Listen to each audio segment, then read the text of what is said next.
ndine 44 years ndakaberekwa 1980 ndine wana wa 5 nemurume asi vana vamesara nawo 2 vakomana vanoenda kuchikoro vamwe vacho vane dzimba dzavo. Dambudziko rangu inini rakatanga muna 2009 ndichirwara ndichidonha ndikambodzingwa nemurume kubva ndambogara usiku kumba kwaana baba vangu ndakaenda hamwe nemurume achiti kurwara kwaita mwana kwadi kwanyanyisa. Murume wangu achibva andipereka bamuninginingi wa baba vangu akasara baba achibva andirova baba ndisandudzira kunze akati zviri kuiteka pauri dzinza medu hapana munhu akambobudiswa zvatotangisa pauriwo kobva ndambobatwa nenjere dzekurasika njere kupenga 2015 muna Mei ndobva ndasvika muMozambique ndisingazivi. Ndakangokwira bhazi pandasvika muMozambique. Ndasvika muMozambique ndakachengetwa kuwelfare yekuMozambique. Vakati kana iri mudzimu mumusha muno madini kuenda vakuru. Saka ipopo ndasinganyatsi kuziya zhandiri. Ipopo ndachengetwa pawelfare pandazodhibhutwa nemapurusa epanyama pandabhodha. Kobva ndambogara namai vangu. Pandakagara nawo akandidzinga nyange dzichasvika kurwara kuri kuita dambudziko riri pauri ngezvemumusha mwana baba vanapa. Asi chaindichungudza nyusi mai vangu waindirowa. Kamwana kangu kane 14 years kaiyamwa mazuva chekukako. Waiti kana ndikadonha zviyani vaikwanisa kana kusemikala rike epi side nhe vanokanje seiti vanondirowa. Saka ndiri kushaya unomira neni mukati medzinza. Baba vangu vakadini vakafa. Murume anondinyenyeredza anondishungurudza. Ndine kamwana kangu kari form 1 kanoti gone chikoro kamwana kangu asi zvinondibata kuti mari yechikoro handikwanisi kuiwana yakakwana. Baba vacho vapedza kuzibhadhara school fees. Mukomana number 2 anotopedza chikoro nekuda kwekurwara kwendaita. Asi ndisati ndarwara ndaitengesa musika mustreet zvakanga zviri nani. Asi izvozvizvi dambudziko riri ndinaro chinonyanya kundibata nyaya yekuti nyaya yevana kuchikoro inonyanya kundirwadza kuti mukomana mukuru wakapedza ke form 4 wechitu wacho anotosvika grade 5 musikana akazoenda kuchikoro kotizira nekushayiwa pfuma yekuenda kuchikoro. Saka komana waviri ava vari kundirwadza kuti vana vangu vaisobhatadza kupedza chikoro. Uyo anofunda pasakubhatiwa anototi gonei umwene wacho asi mari yekuti ndibhadhare school fees handina. Mukati medzinza rangu vapenya vandini. Mai vangu chiyako havadi kundiona. Pane kwendinotobatwa nenjere dzinorasika. Kana dai mama vabvunza vanhu vanogara muZimta patina usikana paasiti mukadzi anodzima chiti anoita ndezve anozvino anondiziva pandakamborwara maningi nechirasika njere mana 2015-16 Zimta neDreamhouse pasina waimira neni ndechidonha mazuva acho iwawa ndopendakaenda kogara kumusika. Hanzvadzi yangu iri kuharare ichibva yazoya konditora steward agara neni. Mai akati wakutorerei kugara naye dai wakamusiya echitambudzika echigara pai mumusika. Ndaida kumutora nabhokisi ndaida kumudzwa kuti wafa. Saka ndo zvinonyanya kundishungurudza kurwara kwandinoita uko hapana unomira neni. Dzinza rababa vangu havadi kundiona, dzinza ramai havadi kundiona. Zvobata futi kuti vana vangu wogara ere chikoro. Baba wacho havanyatsi kubhadhara school fees uye mupenyu wandinorarama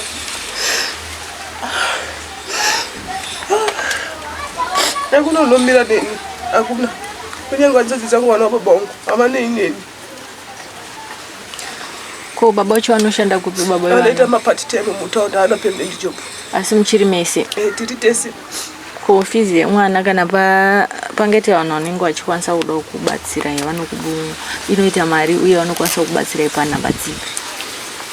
Vanondibatsira panhamba idzo dzichisikana kuti dzitaure yenyu dzangu. Handina eco cash ipapo. Ine eco cash 07874 31605 ndio namba dzine eco cash. Ndaikumbira kuti dai kwakuri kuti munomu munyika yeZimbabwe vaitawo vanondibatsirawo nedambudziko rendinaro. Tete ndinorwara dai so tete ndinorasika jere. Ndakaenda kumadhokota nedzidzi dzangu. Dhokota haana chaakaona. Ndakadonha paSt Joseph apo kanzi budai nemwana wenyu chivanhu chiri apa unokwanisa kana kufira munomu. Ndichiendeswa futi kuGeneral Hospital ndisingachatauri ndisingachafambi. Saka zviri kundishungurudza kuti vedzinza rangu vari kundiregerera tete. Vari kundiregerera tete. Ndinoenda kumadzibaba kuchechi. Ndinomboenda kwandinoenda. Zvinonzi mune mudzimu. Asi zvemune mudzimu wenyu une mweya wechikwambo. tete ndinorara nemurume wandisingaoni tete ndinoti ndakagara kana ndiri kufamba uko chinogwana kugara padanda apo ndochiona bhuri rero rechirume kana ndakatorara usiku pakati peusiku ndinoona bhuri mudenga kuti tandi chotaura zvechinenge chichitaura kuti kwazi uri mukadzi wangu ndakakupa uri mudiki asi enda unobvunza mai vako vanozviziva. Chinoti achipiwa nani? Ndinozi ndakabva kumadzisekuru kumusha kwamai yako zvikanzi dzinza rako apa handiaso wakandisa asi zvekumusha kwako zviripo.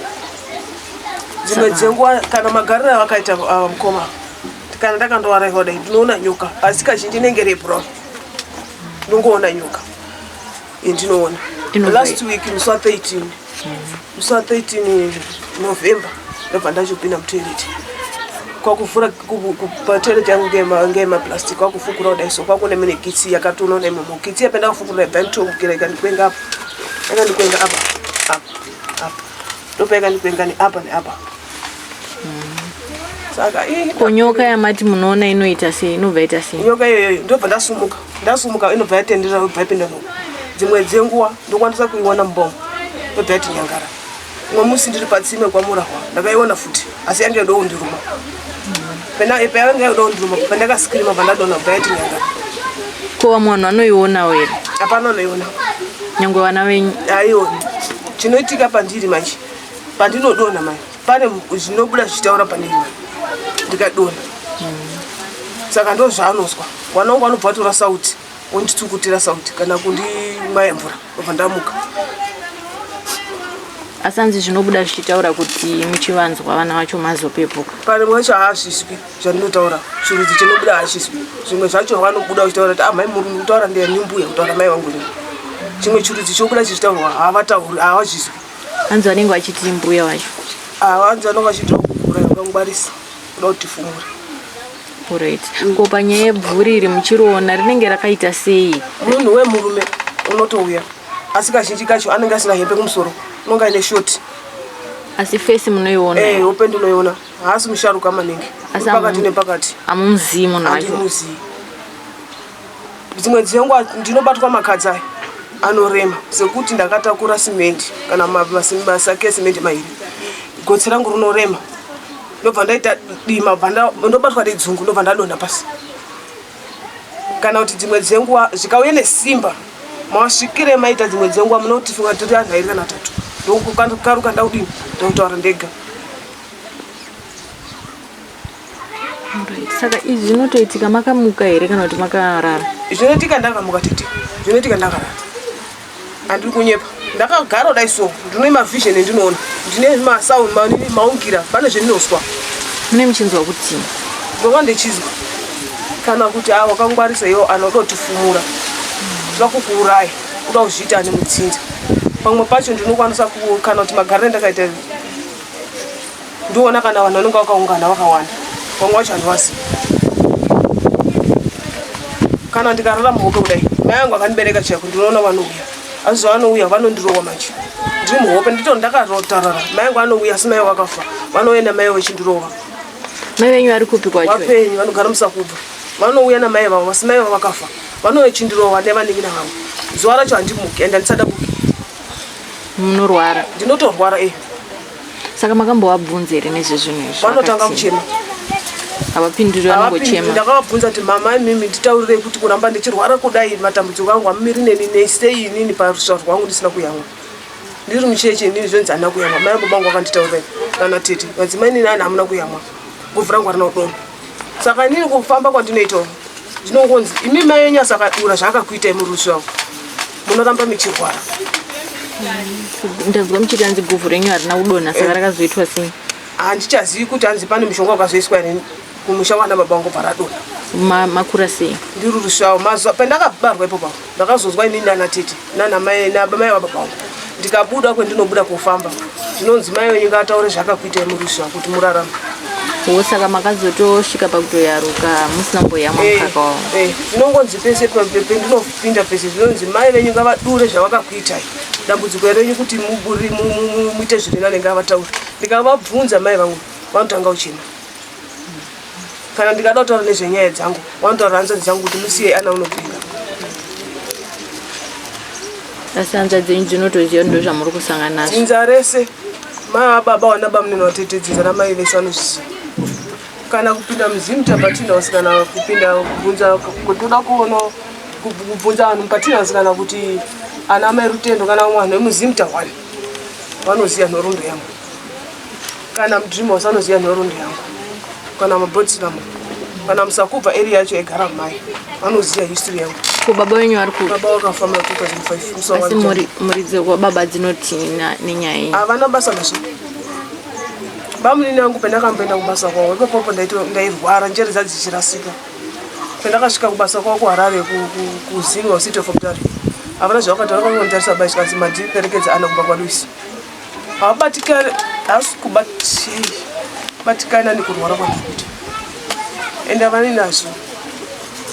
Ko murume wenyu anoti? Haana basa nazvo. Unotondituka.